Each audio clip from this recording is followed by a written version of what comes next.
Donzi, what's up, man?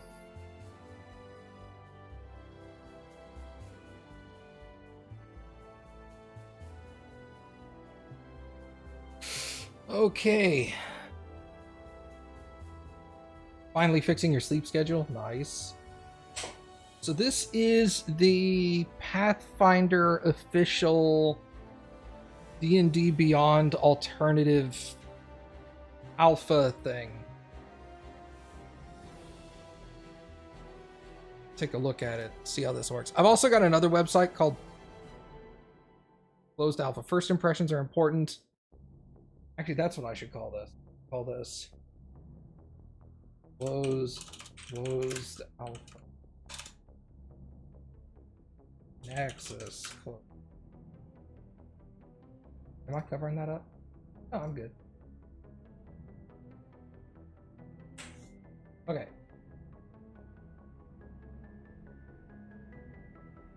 Needs more words in its name? Well, it's just called Pathfinder Nexus. But you're seeking that in this wait. We're taking a developed high quality polished experience. If you're seeking that in the closed alpha, I'll transparently share you might want to wait until we get closer to open beta before jumping. Okay, it's going to be broken. You like the first flag, the sword? Oh, the first flag. I get what you mean. Is VG-Bit starting over? We haven't quite figured that one out yet. At this stage, we're looking for initial impressions on flow, feel, and interface. Okay, that's fine. So basically, don't get mad at us because stuff breaks. It's gonna break. No, it will not be starting over. Well, there you go. Hey, what's up, Shadow? I always felt that starting with a character name is weird. For me personally, starting with a character name doesn't feel right.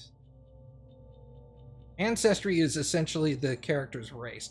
That should be first, and then class, and then I would go ancestry, class, background, and maybe in the background you could have name as part of that. As long as it lets me jump around, that's fine.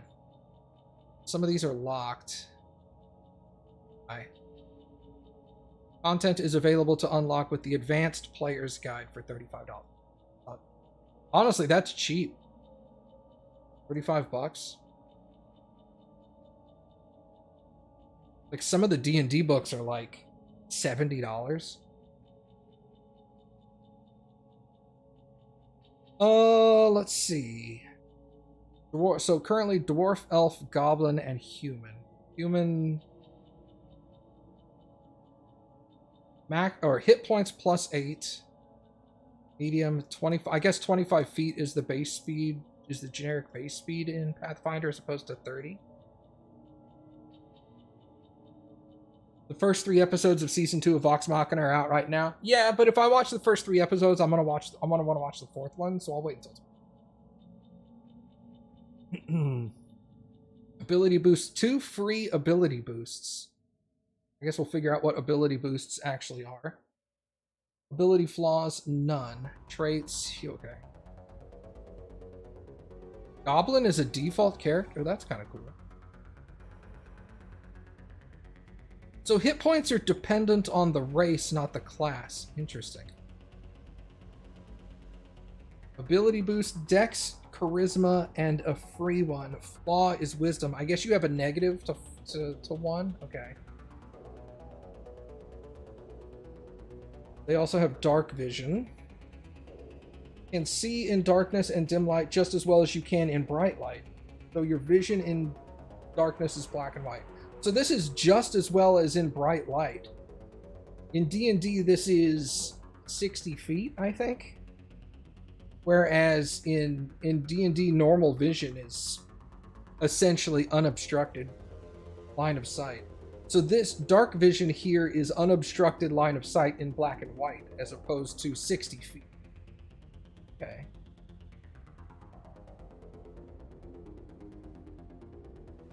Names, simple names, okay.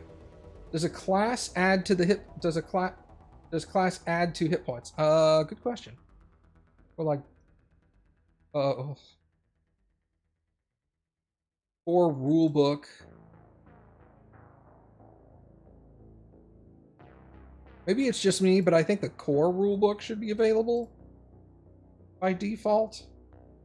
Wizard, rogue, fighter, and cleric. That's it.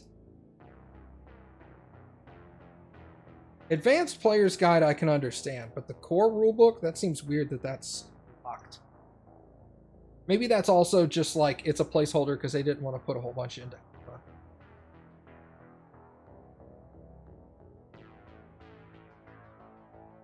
And it won't even tell you about the class. Work in progress. Spellcasting is still under development. Rogue appears to be open. Okay, so like if you look at Rogue... Sorry, what was that? Hit points 8 plus your Constitution modifier for each level. So you get hit points on your race and your class. Huh. Okay. I have heard that numbers are bigger in Pathfinder than... So like hit points go up faster, but damage also goes up faster.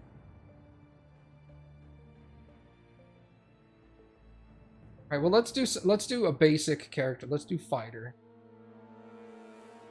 I also have I don't know if you can't see my tabs. I have another website up that I'm going to try after this one that has more stuff on. But it's not the official one. So like this is essentially going to be, from my understanding, this is essentially going to be the Pathfinder's version of what D&D Beyond is for D&D. So you can build campaigns in here. Your dungeon master can give you access to books in here. You can have tons and tons of characters assigned to your role. You can buy books directly from Paizo. You know, all that stuff is all built into this. Whereas the other website is just like a fan-made system. Alright, so, okay. Let's go back to the beginning. Dwarf, elf, goblin, and human. I guess we should... Let's go with something a little less straightforward. Let's go with dwarf. Well, they're slower, okay. Ability boosts Constitution, Wisdom, and 1 free one, and then Charisma takes a negative. Dark Vision, okay.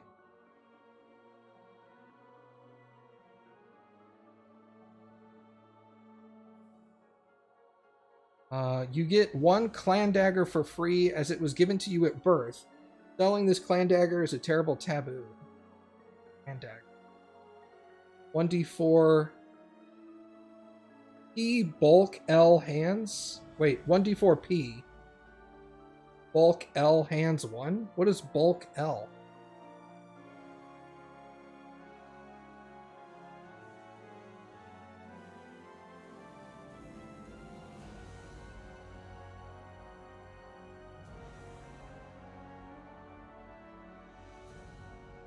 One d4. Okay, P could be pierce.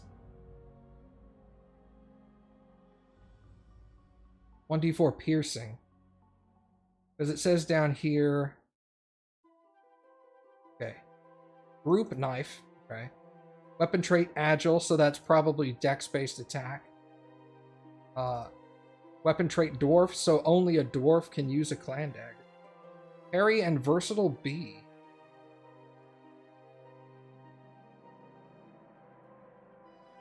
Losing it or having to surrender a clan dagger is a mark of embarrassment. Okay.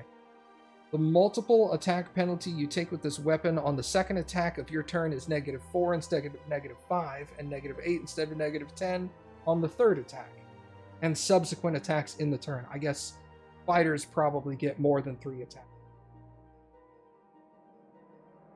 Dwarves craft and use these weapons. Okay. So that's not actually like only dwarfs can use them. It's just dwarfs craft them and use them. I guess you could hand it to somebody else.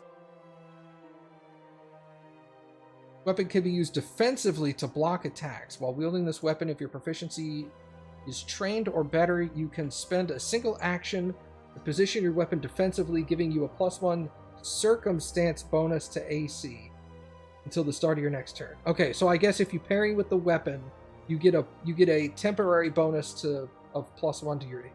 Okay, that makes sense.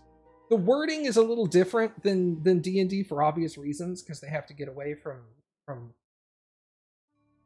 stupid OGL wording.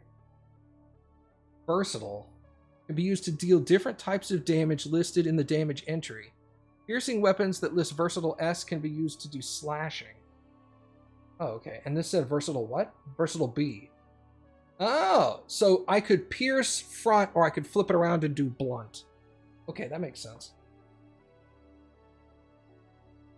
Critical specialization effect. The target takes 1d6 persistent bleed damage. You gain an item bonus to this bleed damage equal to the weapon's item bonus to attack roll.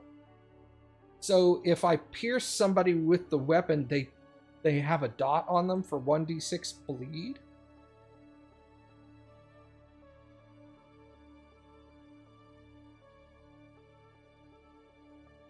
Critical specialization effect.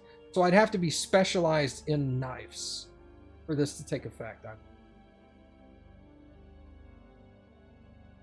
Okay. Anyway. Common, Dwarven, and an additional language equal to your intelligence modifier if it's... Okay. Well, that's a cool feature. So you could just easily learn more languages by cranking your intelligence up. Names. Okay. So let's pick a dwarf. How do I... Oh, select dwarf. Ancestry options. 3 options for Dwarven ancestry. Dwarf heritage. Oh, Jesus. Wow, there's so much more stuff. You can get so much more, like, intricate, different, like, you could have an entire, like, group made up of solely dwarf fighters, and all of them would be different. All right, ancient... Can I see what this says? There we go. Ancient blooded. Call on ancient blood. You attempt a saving throw against a magical effect, but you have not rolled yet. Your ancestors' innate resistance to magic surges. Before slowly ebbing down, you gain a +1 bonus until the end of turn. So I could call on the ancient blood and get a +1 bonus to save against a magical effect. Death Warden. Your ancestors have been Tomb Guardians. The power they cultivated to ward off necromancy is passed on to you. If you roll a success on a saving throw against a necromancy effect, you get a critical success. What does that mean? Finder rules. Rule book?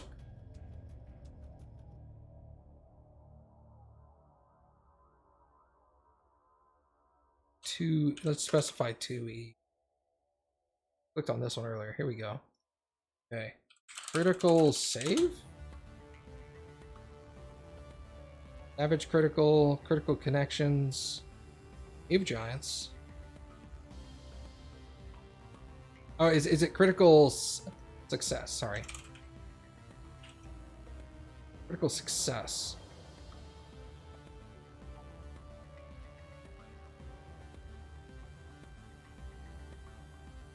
Critical hits.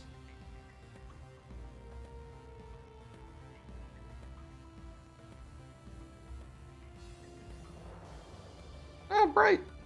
Oh, it just links to buying the book. Okay. What do they actually call it over here? Critical success.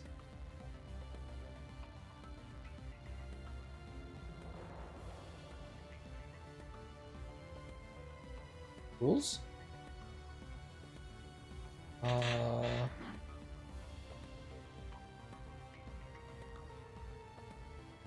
Actions.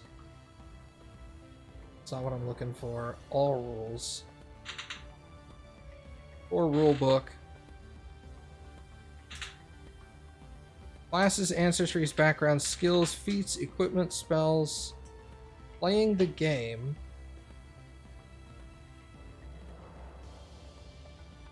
General rules. Checks, here we go.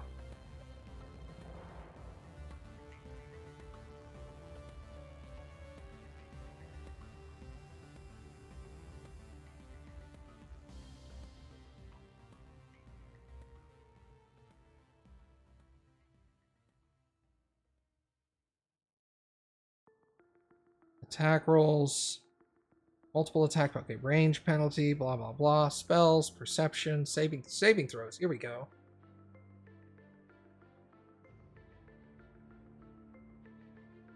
Basic saving throws, skill checks and DC. Flat checks, secret checks.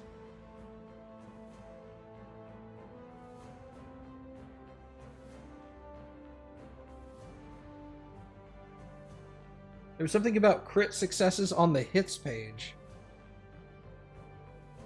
Was that under rules? Actions? Nope. Well, crap.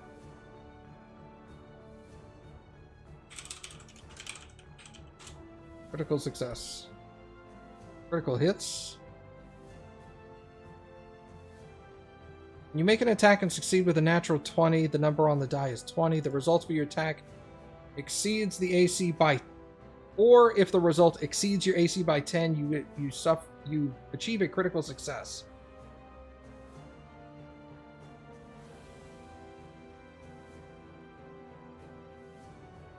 If you critically succeeded a strike, your attack deals double damage. Okay. But what's a critical failure?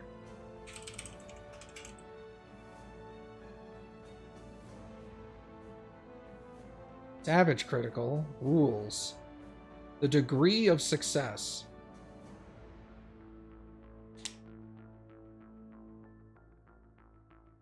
If you critically succeed, or if you exceed the max DC by 10, then it is critical, you deal double damage. Okay. You can also critically fail. The rules of a critical failure, sometimes called a fumble, are the same as those as a critical success, but in the other direction. If you fail a check by 10 or more, that's a critical failure. I'm Commander Shepard, and Awesome Matt G is my favorite streamer on Twitch. Hey, what's up, Creed? I'm just messing around for now. I'm not really building anything in particular. I might build something in particular later when I use the other website, but this is the... I'm trying to use the alpha Pathfinder official one right now, and it's limited.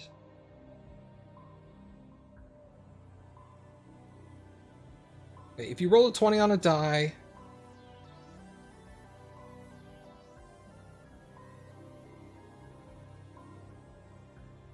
Wait, hold on. Your result is 1 degree of success better than it would be with the numbers alone. If you roll a 1 on a die, then your 1 degree is worse. This means that a natural 20 usually results in a critical success, and a natural 1 usually results in a critical failure. However, if you were going up against a very high DC, you might only get a success with a natural 20. Okay, so if you're like a level 2 and you natural 20 an ancient black dragon, you're not going to get a critical success. That makes sense. Or if you're a level 20 and you go up against like a level 2 skeleton and you roll a 1, it's not a critical failure.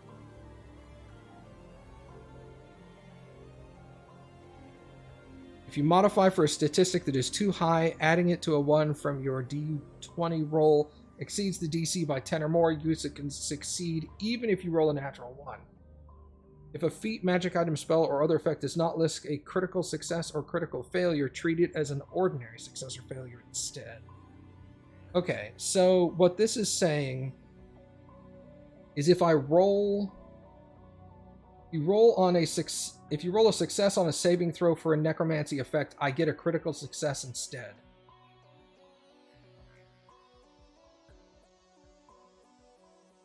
So basically, critical successes on necromancy stuff is really easy. Forge Dwarf. Grants you fire resistance equal to half your level, minimum 1. You treat the environmental heat effects as if they were one step less extreme. Incredible heat becomes extreme, extreme becomes severe, and so on. There's heat levels? I'm sorry. Environmental effects.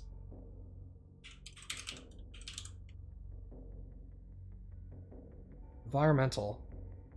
A hazard with this trait is something dangerous that's part of the natural world, such as quicksand or harmful.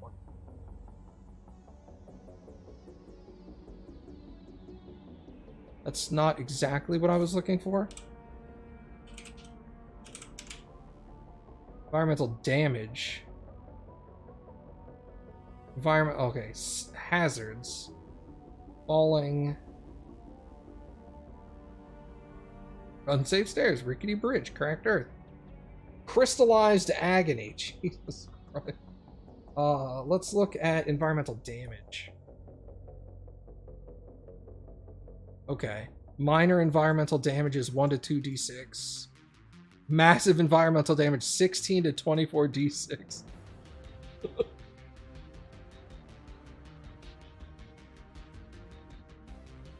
Okay, I don't really get what the whole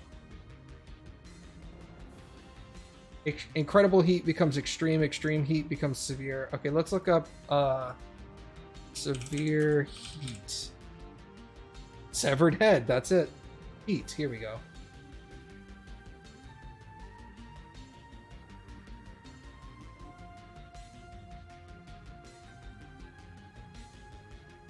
Okay.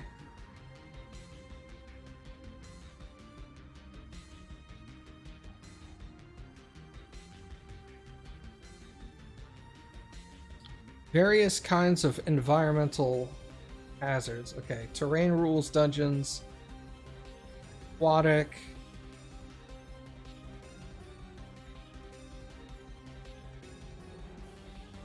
mountain, plains, swamps, urban, crowds. Holy crap, dude. There is so much more, like sewer gas. Climate. Temperature. Oh, okay, here we go, here we go. Incredible cold, extreme, severe, mild, normal. Okay. But when you reach fatigue levels. What is fatigue?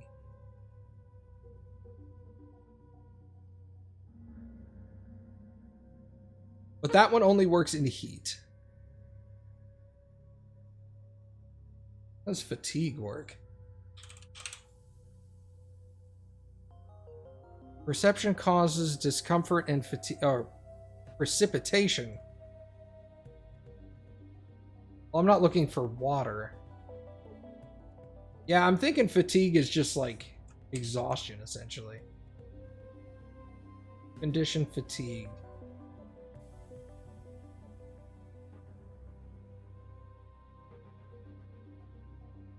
You're tired and you can't summon much energy. You take a 1 status penalty to AC and saving throws. You can't use exploration activities performed while traveling, such as those listed here. You recover after a full night's rest. So yeah, it's essentially fatigue is exhaustion. So I can't avoid notice. I can't defend. I can't detect magic. Oh my god, you can't follow the expert. Wow, there's so much stuff you wouldn't be... You can't investigate? Bro, there's so much stuff that gets crippled with fatigue. Oh, yeah, dude. Pathfinder seems much more extreme in certain situations. So don't get fatigued. Got it. Yeah. Right. That's a forge dwarf. Rock dwarf. Makes you solid as a rock. I gain +2 circumstance bonus to your fortitude or reflex DC that attempts to shove or trip you. This also applies to saving throws against spells or effects that attempt to knock you prone. In addition, if an effect would move you move you 10 feet or more, you are only moved half the distance. That's pretty cool.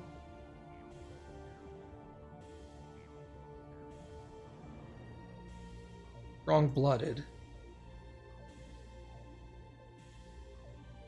Gain poison resistance equal to half of your level.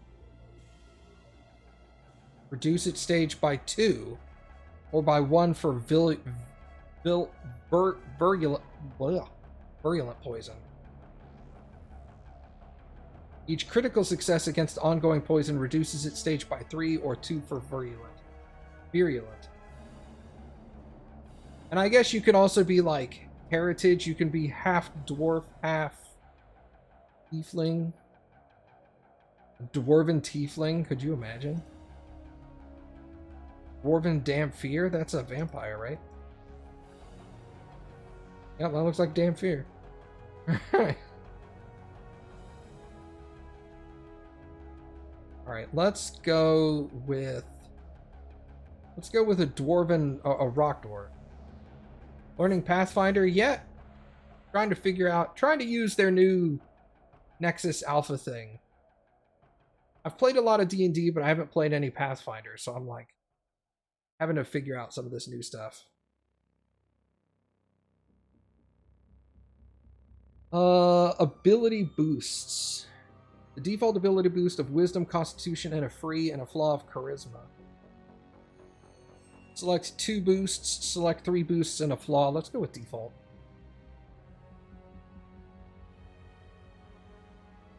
Ability, but okay, it's just a stat boost. Well, if I'm a fighter, if I'm gonna go with a fighter class, we'll go with Constitution and Strength? Question mark? I'm a dwarf, so let's go Strength. Oh, I get 3. That's right.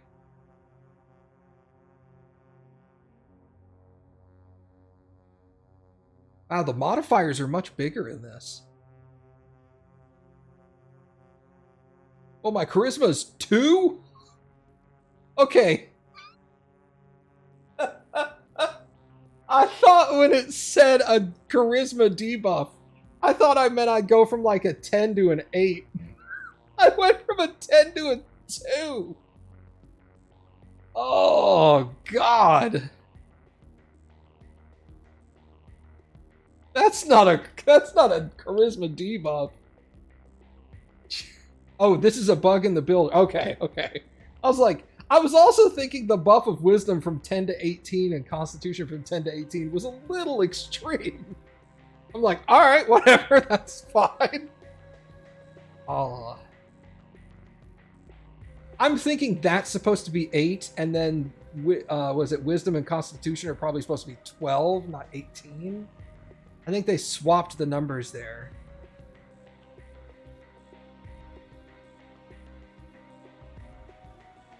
But you know what? That's fine. We'll kind of mess with it for now. It's in alpha.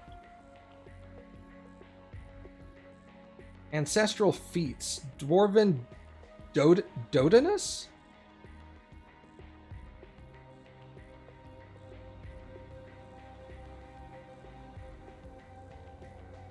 Dodanus. The fuck is... Or is that toughness? Is that supposed to be toughness and it's a spelling? No? You are either naturally calm or collected in the face of imminent danger. You are very good at faking it. At the end of your turn, reduce your frightened condition by 1 instead of 2. So frightened has got different levels, kind of like fatigue. Frightened. Whoop, that was the wrong thing.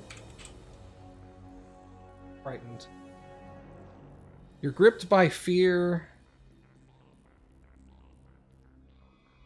I guess... Well, it'd be nice if you could tell me what the different levels were. Rules.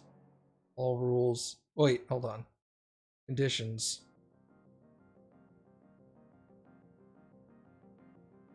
Friendly, frightened.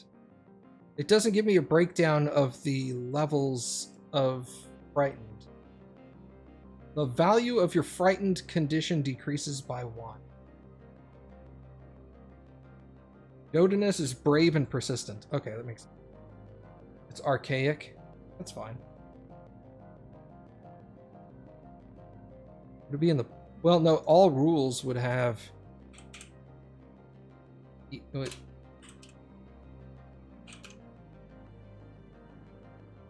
Frighten undead. Okay, these are what feats? I don't need that. Rules. Heightened spells. Items, focus, spell, category page, action. No. Well, that's unfortunate. Alright. Well, won't know what that is. If you're frightened one, it's -1 against everything. -1 what? Saves and attacks?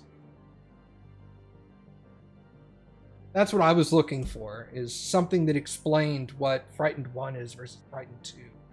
I was hoping to have like a little... They got everything! -1 hit point, -1 AC, -1 charisma. I'm down to 1! Okay. Okay, Dwarven lore. You gain trained proficiency. That's something I noticed as well. There's different levels of proficiency. It's AC, attack, and skill DCs. Yeah, no, I know. It's just...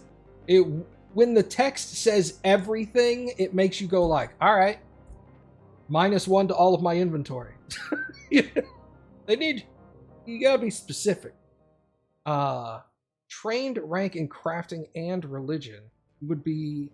If you would be automatically become trained in one of those skills from your background or class, for example, you would still become trained in a skill of your choice. Okay. Yeah, because there's like 4 levels of proficiency. Proficiency? Nope. That's rules. Skills. Yeah.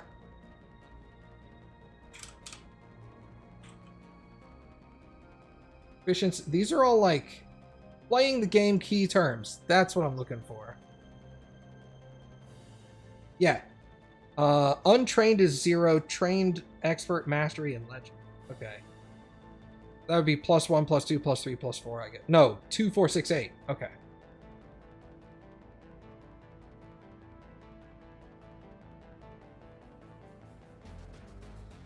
That's what I was mentioning earlier. It's from what I've noticed about Pathfinder so far, all the numbers seem to be cranked up compared to D&D.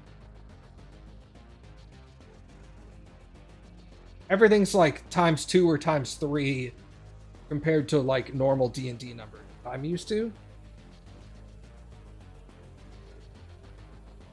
Your kin have instilled an affinity for hard-hitting weapons. You prefer these to elegant arms. You're trained with a battle axe, pick, and warhammer. Well, okay. All right, select. I've chosen that one. Oh, yeah, of course, of course. No, I'm not saying, like, all incoming damage is ×3 and everything else is the same. But, like, all numbers have been increased equally. So, coming, like me, coming from a D&D perspective, where, like, +4 is a lot. Here... in Pathfinder, +4 is not quite as big of a deal as it would have been in D&D. It's like, +4 is a lot, but +4 is not, like, unheard of.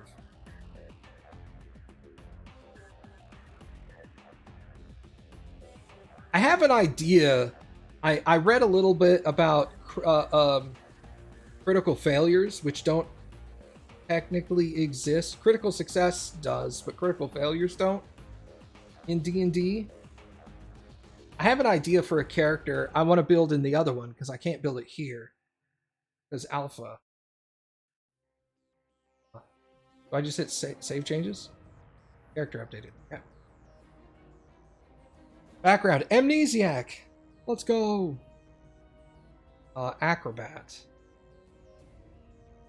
In a circus or on the streets, you've earned your pay by performing as an acrobat.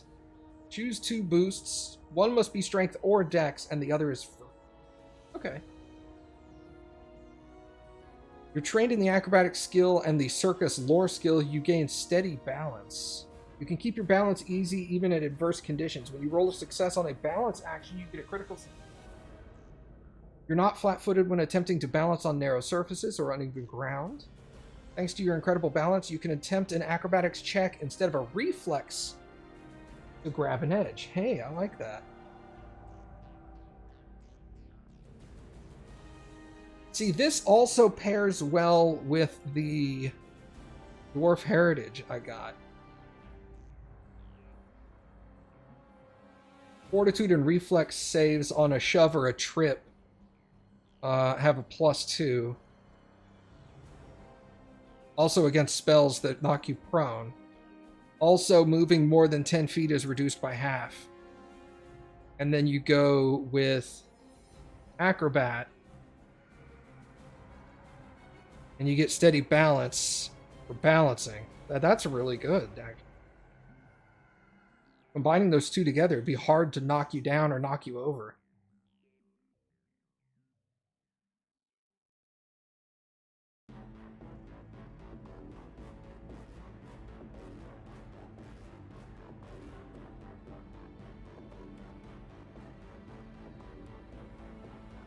You get the specialty crafting skill. Well, I can't. Alright, the placement of these little pop-ups needs to be adjusted. They need to be dynamic. So, like, if I mouse over here, it shouldn't by default send it down. It should send it to the largest area of the screen. Because I can't even scroll in this. Either that or add scroll, like, recognize the browser screen resolution and that the pop-up is off the screen and add a scroll bar. I can't read that. What is this called? Specialty crafting. Get over here. Specialty crafting. Your training focused on crafting one particular kind of item. Select one of the specialties listed below. You get a +1 circumstance bonus when trying to craft that item. You're a master in crafting, it's +2. It is unclear whether your specialty... if it's unclear whether your specialty applies, the GM decides, obviously. Hover into pop-up and scroll would be good. That's also why I said hover pop-up should detect the area, the largest area of your screen that's unobstructed, and place the pop-up on that side. So even if you don't do a scroll wheel here, make the large pop-up appear to the left instead. Other websites do it, so it's I know it's possible, it's just... Okay. Some specialties might apply only partially. For example, if you're making a Morning Star that had a specialty in woodworking, the GM might give you half the bonus because the item requires both blacksmithing and woodworking. Okay. Normal stuff. Alchemy, artistry. That includes jewelry. Okay. Blacksmithing, bookmaking. Interesting. Glassmaking. Leatherworking, pottery, shipbuilding. Stonemasonry, tailoring, weaving, and woodworking. All those are pretty self-explanatory. Jewel crafting being part of artistry makes sense. Bookmaking and glassmaking. I guess bookmaking could also be cartography, since it's books and paper. Next month they're getting new rules for crafting. Oh, okay, so this probably doesn't even apply anyway. I would, as if I was a GM, which I never would be, I would say bookmaking would also qualify for cartography.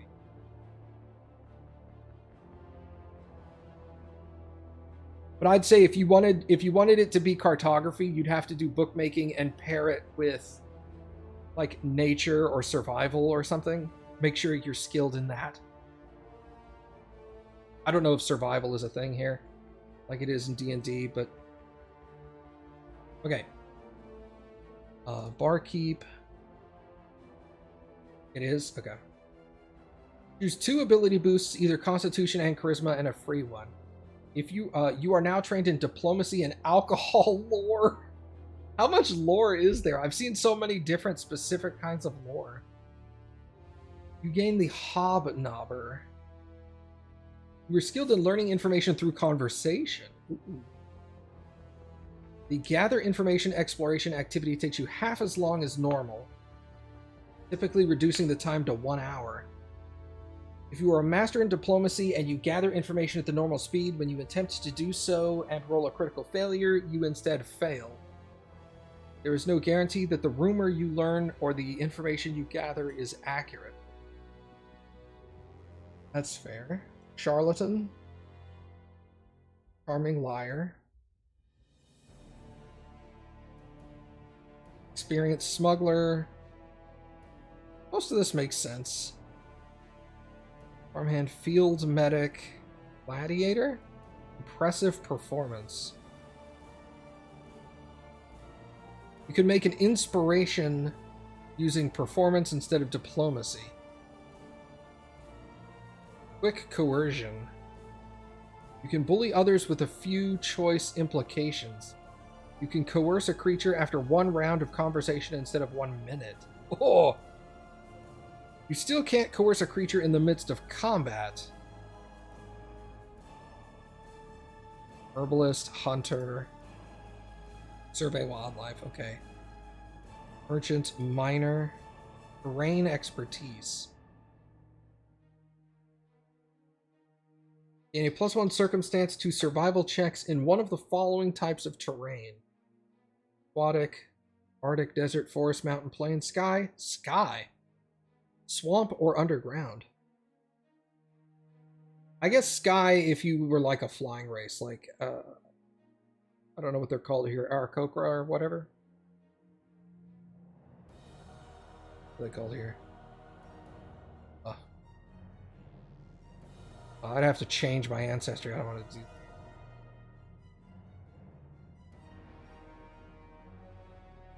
Strix. Okay. Wait, this is.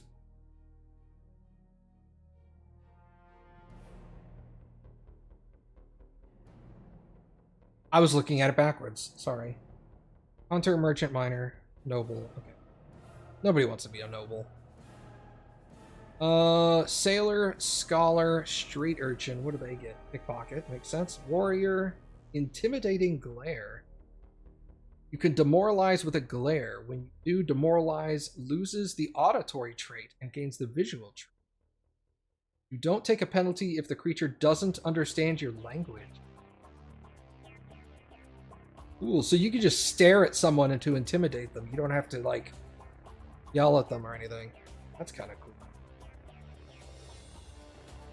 I think I'm going to go with Acrobat. Because with this particular build, it basically makes me impossible to knock over. Ability boost.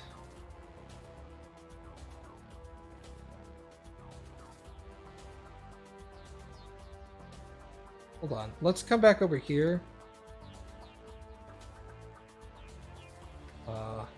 Let's remove the strength one and put it into Dex. Then we'll come to background, ability boost. We'll also put that into.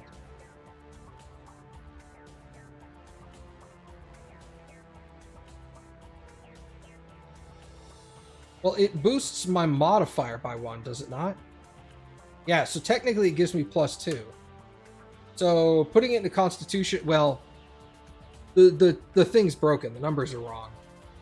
But I guess you'd put it into Constitution. Class. I thought I already selected fighter.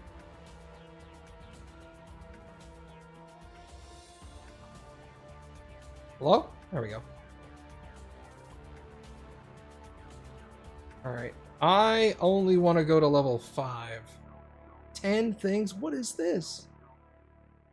Fighter initial proficiency. Initial proficiency fighter training skill.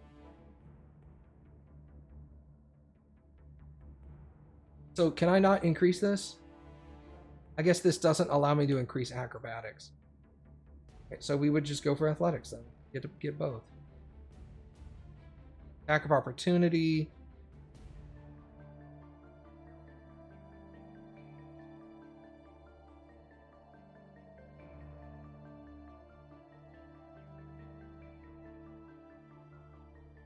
I know that attack of opportunity is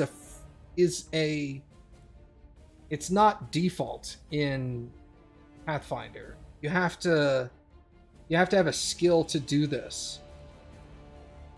Obviously, fighters just get it at level 1, but other people have to literally skill into attack of opportunities. ability boosts. I get 4 of these. I mean, I guess we might as well go... Oh, no, don't go charisma. You would go charisma to put it up to a 10. From 8 to 10.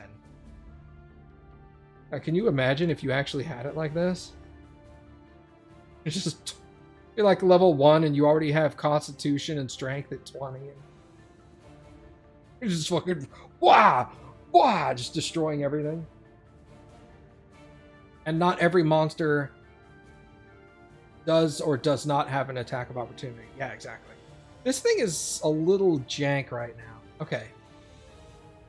I think I'm not going to worry about stat numbers because they're all broke. We'll look at everything else, though. Skill Arcana. Let's see. I'm going to... This particular fighter would be Dex-based. Perception, Diplomacy, Intimidation, Medicine, Nature, Occultism. What is that? I click on Occultism. Occultism. Ancient philosophies, esoteric lore, obscure mysticism, and supernatural creatures.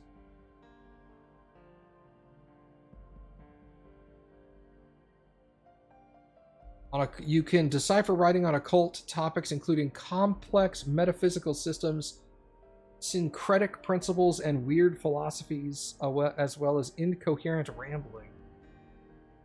Okay, occult is a type of magic as well. Interesting.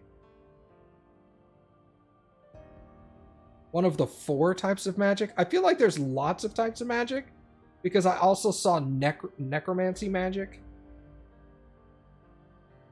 And if there's occult and necromancy, I'm like, those are niche. Like, there's going to be a lot of more specific options there.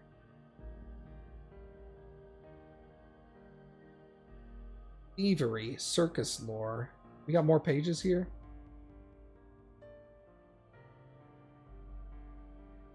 Arcane, occult, divine, and primal. Oh, so it's probably... There's probably like main schools of magic and then like subclasses within magic. If I had to guess just by looking at that, I would say necromancy probably falls under either a... I think it would be occult, but it's probably either occult or technically it could be... Wait, no. Necromancy in D&D comes from wizards, which are arcane. But I still think it's probably... Spells usually have 2 schools. Oh. Shit. Why is this list so short? Are these the only ones I get? Or is there like a change page option? I guess we'll go stealth.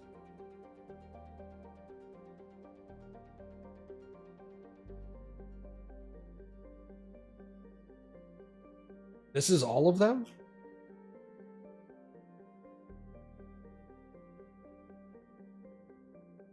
Society? What is that? I guess it's like street knowledge and stuff.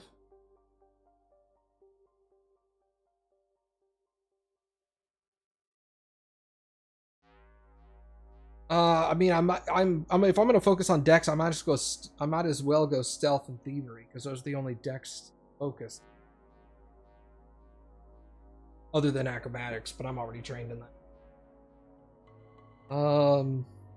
There's none of them are constitution. Circus lore is circus lore is very specific. So fucking weird. Having these super specific lore options. I guess I'll go with survival. That kind of makes sense for a dex-based fighter. Key ability.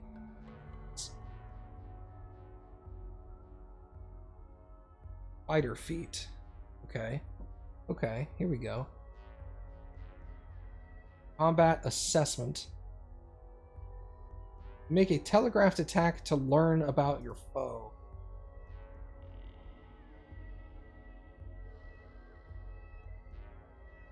On a hit, you can immediately attempt a check to recall knowledge about the target. You're doing the AP Extinction Curse. That lore works well with it. I don't know what AP Extinction Curse is. Double slice a slash out with both weapons. The second strike is made with a weapon that does not have the agile trait. Takes -2 penalty. Adventure path. Okay, so like a module. But what would essentially equate to what a D&D module? Okay. Exacting strike. Make a strike. The strike gains the following effect. Failure. This attack does not count towards your multiple attack penalty.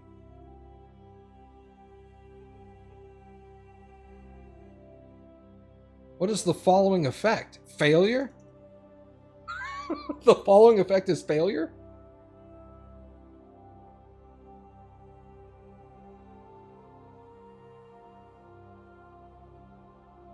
I'm assuming if I make an exacting strike and I fail, the attack does not count towards my multi-attack.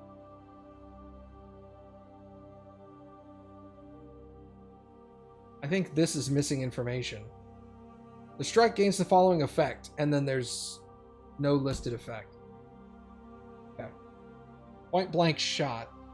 That's right, because there's gun...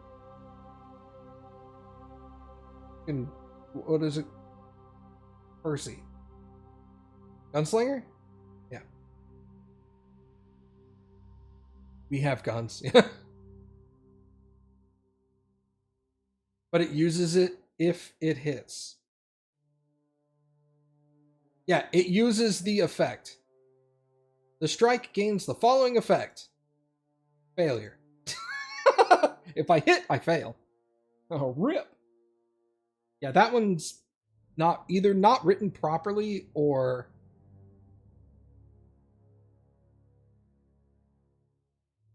not written well. I'll say that. Power attack.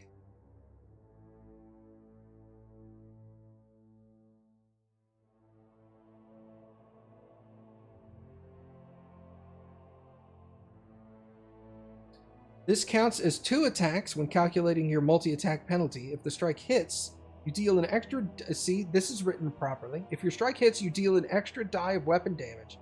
If you're at least the 10th level, increase this to 2 die. If you're 18th, increase to 3. What's the negative of this? Leaves you a bit unsteady. What does that mean? I guess that's up to DM discretion.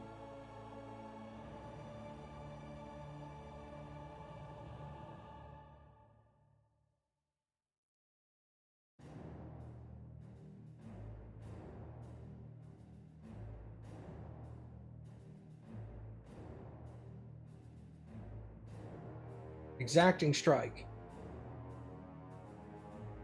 You make a controlled attack, fully accounting for your momentum. Make a strike. The strike gains the following failure effect. Oh!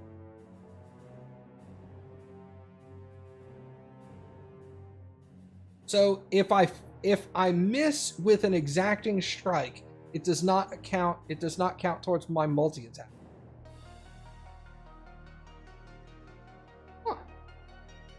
So essentially that becomes a miss is a free attack.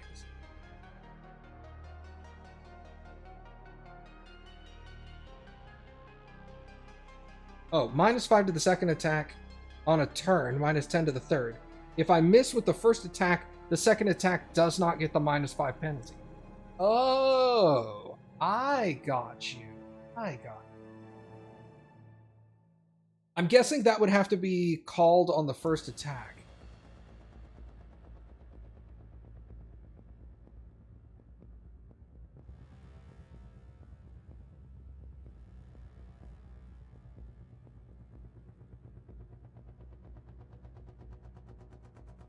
Oh, so you could do an exacting strike on your second attack. So you could do first attack, normal roll. Second attack is an exacting strike, which has -5 penalty. But if it misses, the third attack only has a -5 instead of a -10. Or whatever it may be. Like, I know there's feats that make it -4 and -8. Ah. It would probably be better to use this as your second attack then, so it's not a -10. Okay. You have one hand free, your target is within reach of that hand. You combine an attack with a grappling move to throw an enemy off balance as long as it stays within your reach. Make a strike while keeping one hand free. If this strike hits, the target is flat-footed until the start of your next turn, or it is no longer within the reach of your hand, whichever comes first. What is flat-footed? Condition flat-footed. You're distracted or otherwise unable to focus your full attention on defense. You take a -2 to AC. Some effects that give you flat-footed condition only to certain creatures or against certain attacks. Others, especially conditions, can make you universally flat-footed against anything. The rule doesn't specify that the condition applies under the circumstances, it applies to all of them. If the strike hits, the target is flat-footed until the start of your next turn. So this doesn't specify flat-footed against you, it just says flat-footed. So a snagging strike, if it hits, would decrease the enemy's AC by 2 until your next turn. Wow, that's huge. That is a significant decrease. Okay. With a quick sprint, you can dash up to your foe and swing. Stride twice. Stride twice? What is stride? Stride is move. Okay. You move up to your movement speed. Okay. With a quick sprint, you dash to your foe and swing, moving. So essentially, you would gain double movement speed. If you end your turn, if you end your movement within melee reach of at least one enemy, you can make a melee strike against the enemy. Stride twice is essentially dash. Okay. You can use sudden charge while burrowing, climbing, flying, or swimming instead of striding if you have the corresponding movement type. It costs 2 actions. This thing says 1. Oh no, level 1. Sorry. Yeah, that's another thing. They need to put in the indicators for how many actions this takes.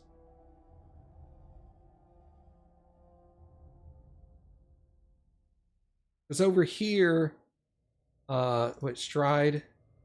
No, stride twice, so that would be 2. Okay. Yeah, stride twice would be 2. Yeah, it's a 2 action dash with a possible attack at the end. Yeah, that actually sounds pretty good. If you're dashing, so sudden charge could be used. Well, you wouldn't use sudden charge then. You would just stride twice away.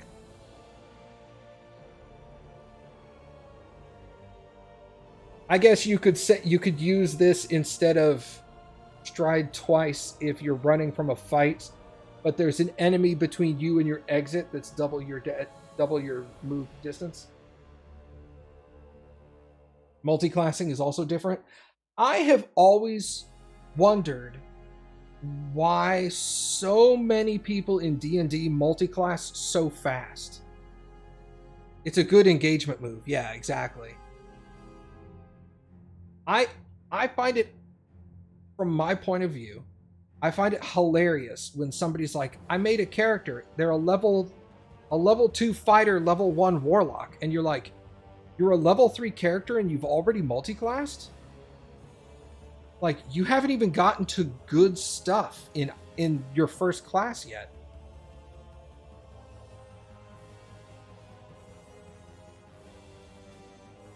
That always I have a couple of friends that do that are like, in Pathfinder you don't lose anything from your bonus class, your base class, you just give up the feats. I would need to look into that to understand what you mean by that properly, because from what I'm gathering, that is the same way it works in D&D. You don't actually lose anything from your first class when you multi-class off of it. You just stop gaining bonuses in it.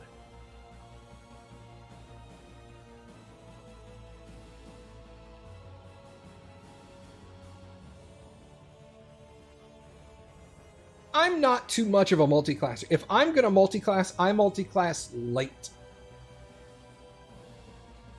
So I'll get to like 12, 15 before I even consider multi-class. Because usually when you multi-class, you're trying to get, generally speaking, most people are trying to get a couple of low-level abilities from a different class. And use those as like bonuses for higher-level abilities of your base class. And it's always struck me as weird when people multi-class like super early. Because I'm like, you're not good at anything.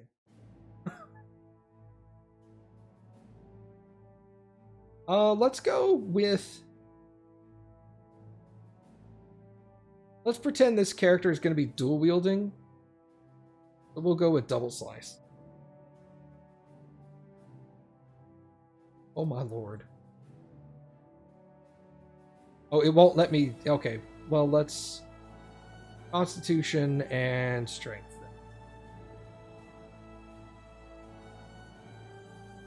Just understand these are broken. I can't do level 2. Save changes. Go to character sheet.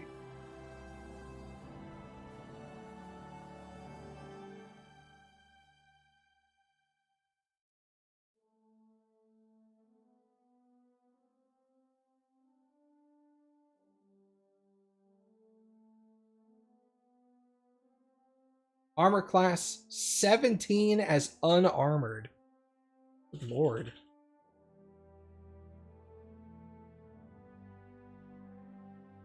So I put armor on and I just, yeah, 25 hit points at level 1. That is unheard of in D&D.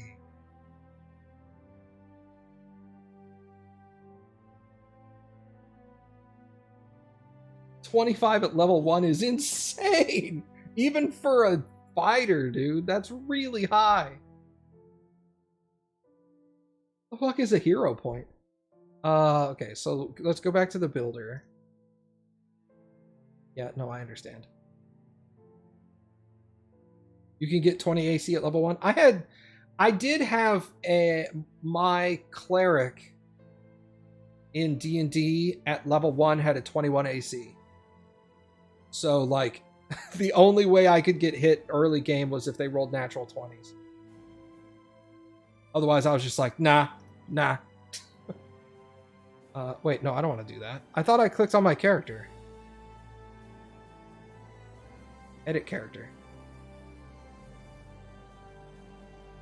That's weird. I clicked on my character and it started...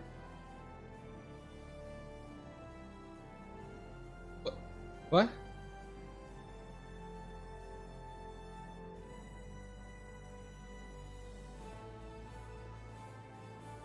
Oh no, here we go.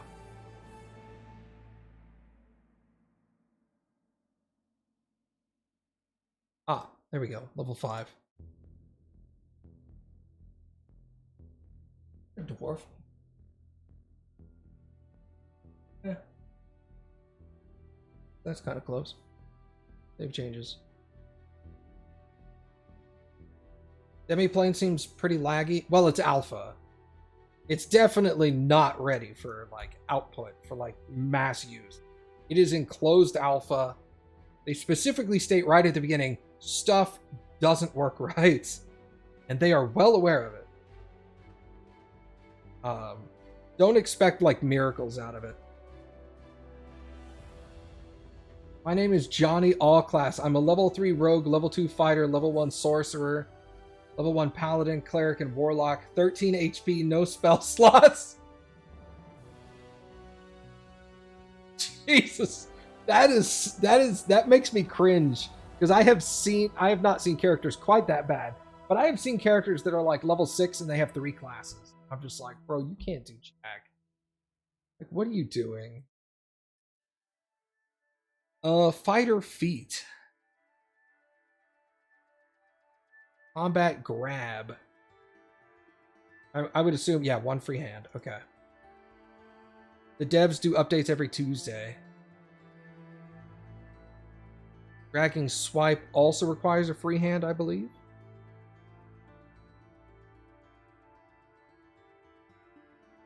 No. Dragging swipe is with the weapon. You aim your weapon to snag the foe's armor, clothing, or flesh to pull them closer. You hit a target that is your size or smaller, and that creature is then flat-footed until the end of your current turn. And you can move it 5 feet towards you. When you move the creature, you can move the same distance in the same direction as well, even if I'm adjacent to the target. This movement does not trigger reactions. On a failure, the target becomes flat-footed until the end of my current turn. Oh, so if you fail, they're still flat-footed, but all of the bonus effects are nullified. Okay. Dueling parry. You're wielding only a single one-handed weapon, and you have your other hand... Oh. Okay. Funny. That's really a funny way to put it. You're wielding only a single one-handed melee weapon and have your other hand or hands free. You may have more than 2. I would have worded that, and you have another free hand. You could just shorten that really easily. You can parry attacks against you with your one-handed weapon. Gain +2 to AC until the start of your next turn, as long as you continue to meet the requirement.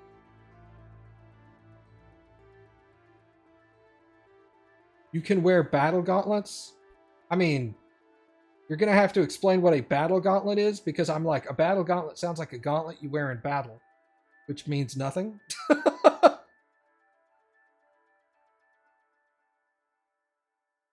No. I don't think it says all your hands. That actually, Killer, that's a good point. This could be read as you are wielding only a single one-handed melee weapon and have your other hands free. So it seems to insinuate that if you have 4 arms, you can have one-handed weapon and all 3 of your other hands have to be empty, which seems incorrect.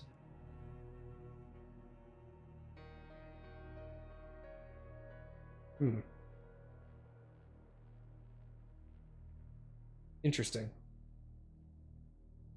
Your blow not only wounds creatures, but also shatters their confidence. Make a melee strike. If you hit and deal damage, the target is frightened 1 or frightened 2 on a crit. Lunge. Lungi. Extend your body to your limits. You attack an enemy that would normally be beyond your reach. Make a strike with a melee weapon, increasing your reach by 5 for that strike. If the weapon has the disarm, shove, or trip trait, you can use the corresponding action instead of a strike. Ooh. So if I have a weapon that has a disarm trait, I could reach an additional 5 feet further and try to disarm somebody instead of hit them. That's cool. I like that. Let's take that. Oh my god, there's so much. Oh my god, there's more than 1 page. Okay, hold on. I just saw this. Move.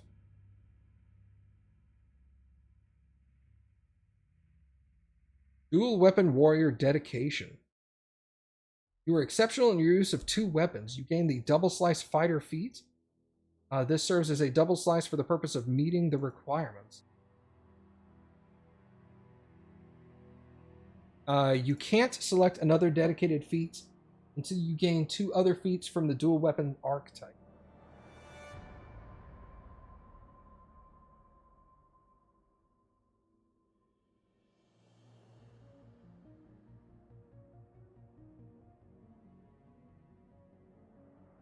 Wait, are these are dedicate? Oh, dedications are multi-classing. Oh.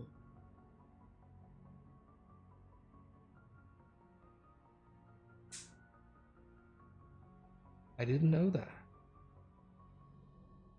Which is funny. I can double class into a fighter when I'm a fighter. I don't think that should be... I guess that's a subclass.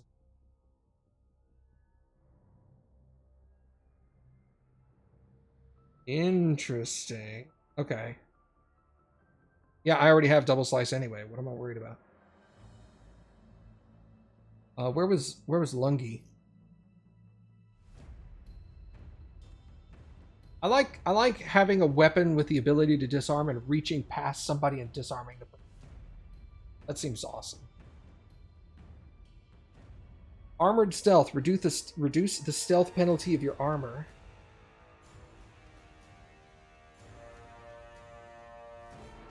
An animal becomes permanently helpful to you.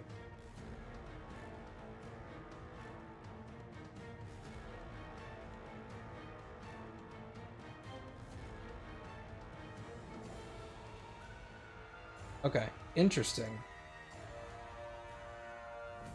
So technically anybody could get a bonded animal companion.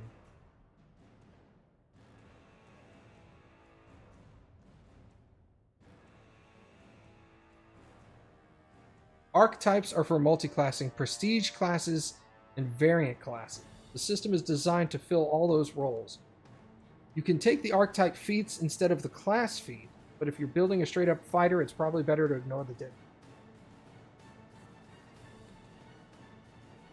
Well, I'm just screwing around. I'm not actually building anything specific, but that's good to know.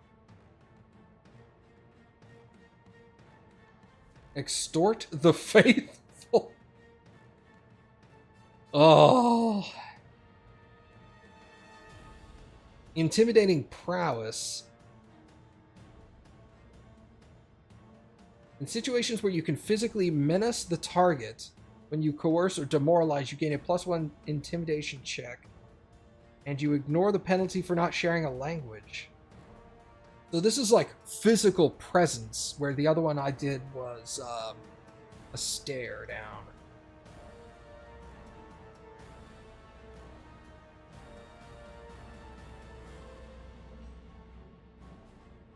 Yeah, you'd think if there is archetypes and dedications and stuff like that, it's fine to list them there, but they should have like a more obvious separation between the what would normally be feats or skills and what could be construed as a multi-classed ability. Whether it's real multi-classing or it's just taking a feat from a different class.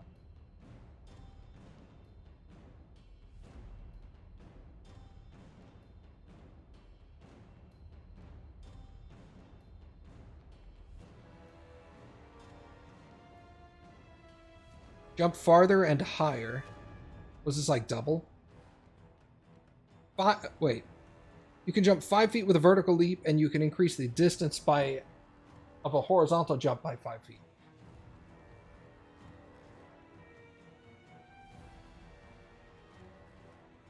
Rapid mantle.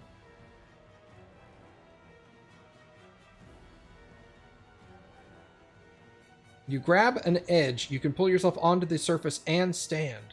You can use an athletics instead of a reflex. I wouldn't want to do that. You're planning to have 2 types of character sheets.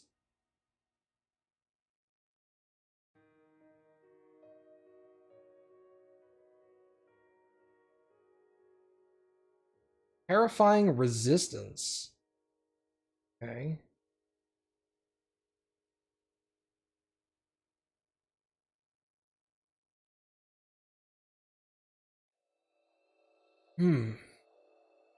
Don armor more quickly. Good lord. It's also weird that when you switch to the next page, it starts at the bottom. Bon Mott. Distract a foe with a witty quip. Catfall. Here's interesting. Street falls as 10 feet shorter. If you're an expert in acrobatics, Street falls as 25 feet shorter. If you're a master, 50 feet shorter. Legendary, you always land on your feet and don't take damage regardless of the distance of the fall. I think that's ridiculous. If you're a legendary in acrobatics, you could fall like 8,000 feet and still be fine.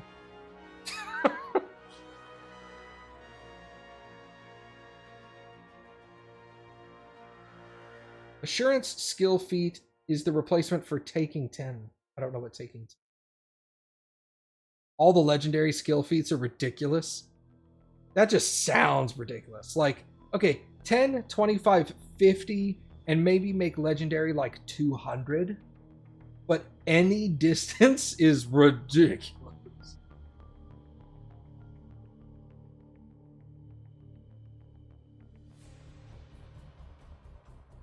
Dubious knowledge. Experienced professional. Prevent critical failures while earning income. Oh! You carefully safeguard your professional endeavors to prevent disaster. When you use lore to earn income, if you roll a critical failure, you instead fail.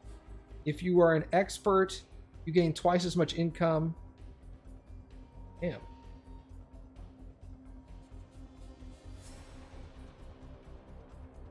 Legendary intimidation feat is scared to death.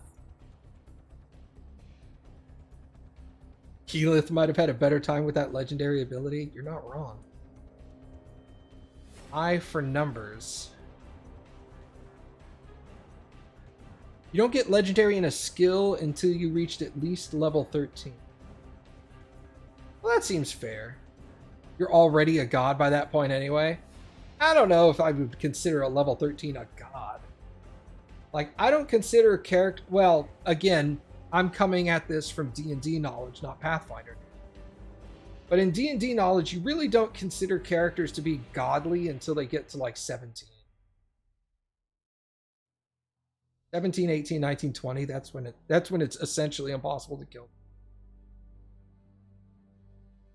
Glean the contents. Decipher writing even when you can't see the document very well. That's cool. So for like damaged documents, you could still figure out like the general idea. The feat does not prevent witnesses from noticing your efforts, however. Didn't Keyleth die at the 17 to 20 range? Yeah, but she also jumped off a fucking mountain.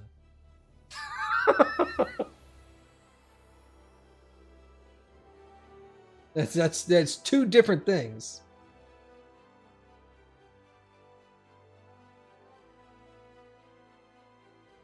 Impressive tool. Your last character died jumping off an airship? Yeah.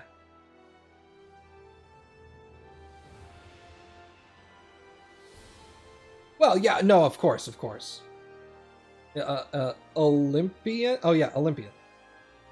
Olympian with an E. It took me a sec to figure that one out. I am not a smart man. Intimidating glare. Here we go. This is the one I've already got, I think.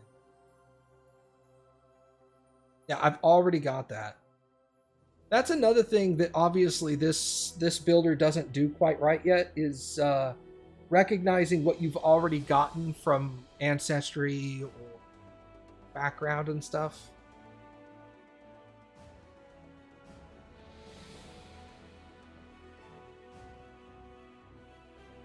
Oddity identification. Oops, excuse me. Quick identification, quick jump. High jump or long jump as a single action. I guess jumping is normally a double action.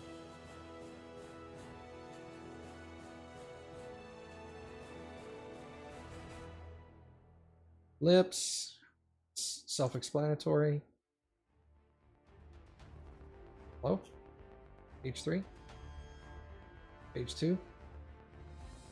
Page 3. There is no page 3? Oh no.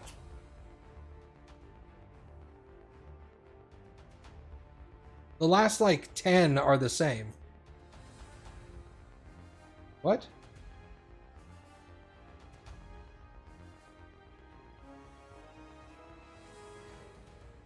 This is weird.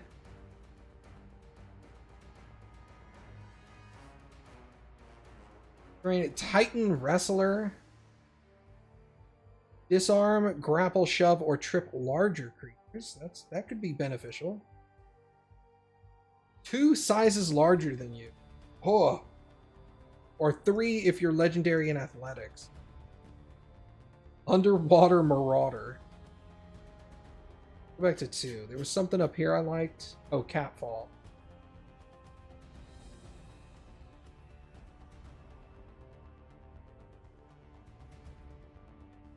Start with that. General Feat. So this is not class specific. Oh, there's so many more. And they're not in alphabetical order either, because you're like A, B, C, D, E, L, M, P, Q, R, S, T, U, W, A, B. What? Why are they not in alphabetical order? Oh, level 2. Oh.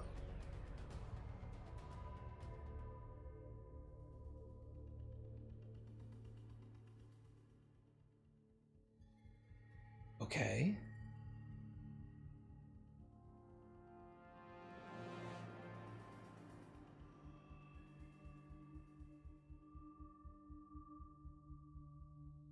Well, some of these level 2 ones are also available in level 1.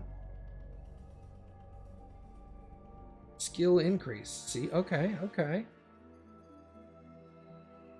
Acrobatics. Expert. Nice.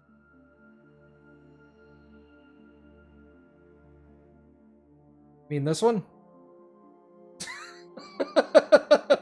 We're going to build a character over here in a few minutes. Because it seems to be much more unlocked, at the moment. This one is definitely built around the D&D Beyond style.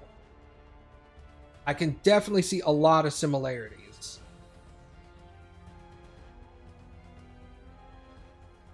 Level 4. Fighter and skill. Okay. Skill increase ability and ability boosts. Okay. Ancestry feats.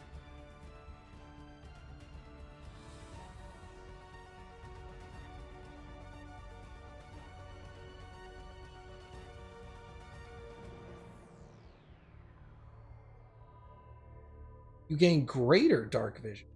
What's greater dark?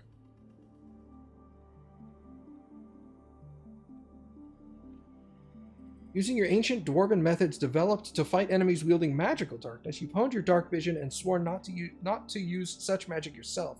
You gain greater dark vision, allowing you to see through magical darkness, even if it normally hampers dark vision, such as darkness created from a 4th level darkness spell. You can't cast spells with the darkness trait. Use item activations with the darkness trait, or use any ability with the darkness trait. Interesting.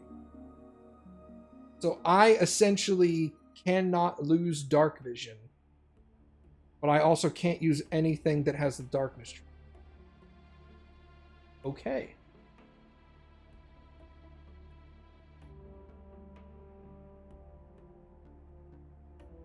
Yeah, 4 different ability boosts every 5 levels.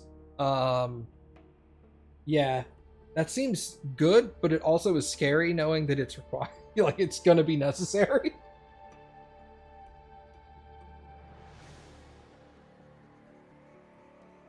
Stone Cunning. You have a knack for noticing even small inconsistencies in craftsmanship. +2 bonus to perception for unusual stonework.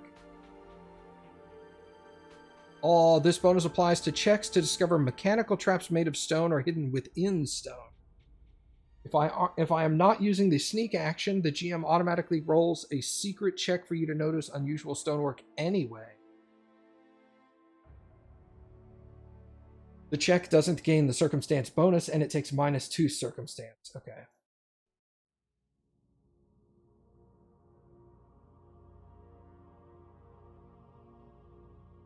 It does well. I mean, in 5 more levels, you can choose the same one that you chose at level 10. You could choose the same one you chose at level 5. But yeah, at level 5, you can't choose strength 4 times. Yeah.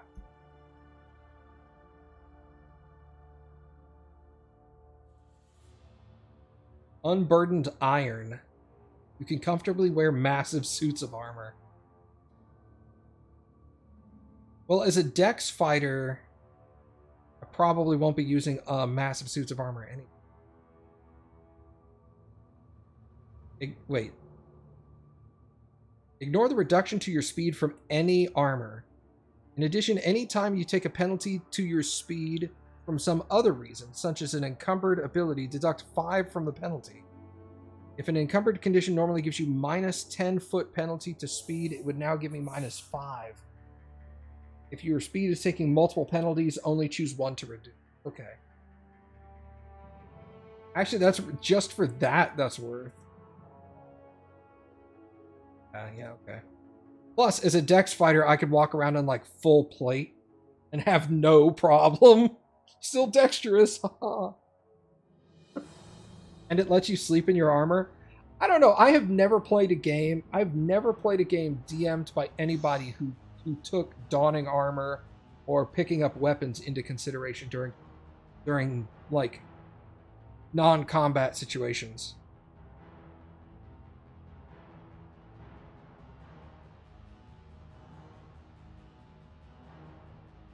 Skill increase.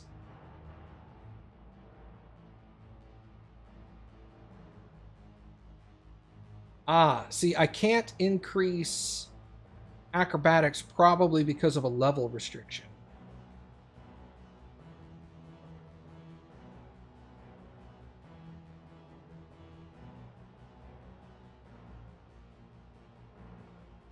I'm sure Master, I guess, is level 3.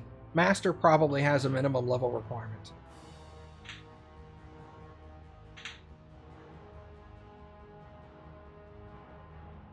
Circus lore, let's go!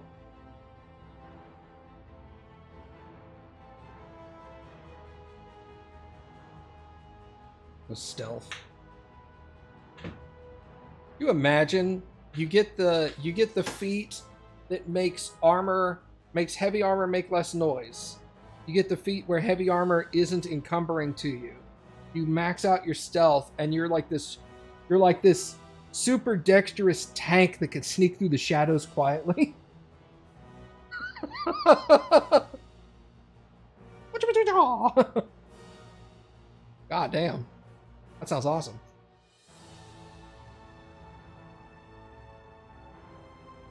Alright, so we saved those changes. Let's look at the sheet now. I don't think anything's really going to change.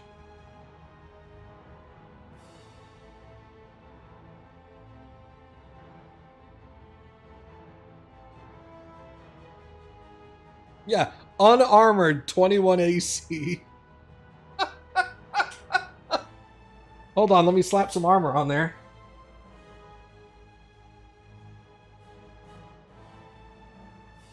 You've been watching a lot of Warhammer lore? I guess 40k, I'm assuming. I've always wanted to do either a Cyberpunk or a Shadowrun campaign. Because I like the sci-fi aspect of it as well.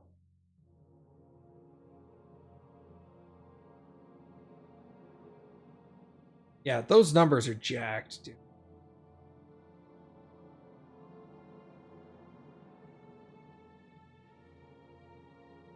I have 2 instances of double slice for some reason. 2 instances of lunge. 2 instances of shield block. This is probably a bug.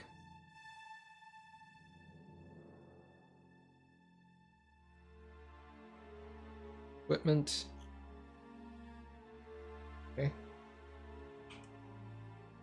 Oh, that's searching my existing. Okay, add item. Adamantine armor.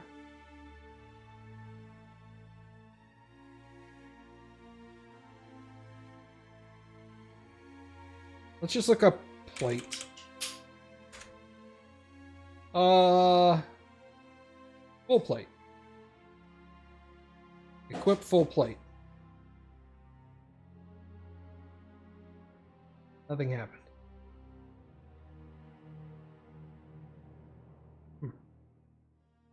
Obviously also does not work. Okay. It's off to a good start. It's obviously quite buggy. They said specifically they don't have spells at all.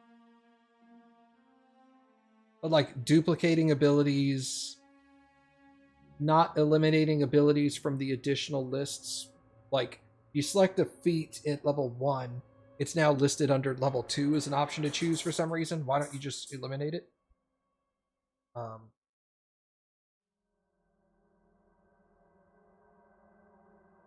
Wait, why did my AC drop from 21 to 17?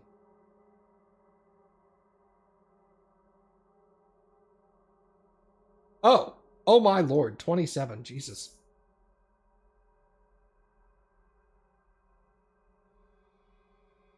$90 hit points at level 5. Yeah, that's like level 12 or 13 hit point levels in D&D. Big numbers.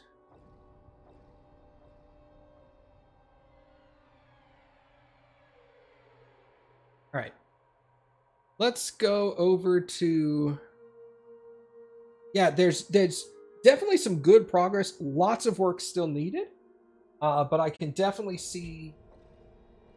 I'm excited. I'll say that.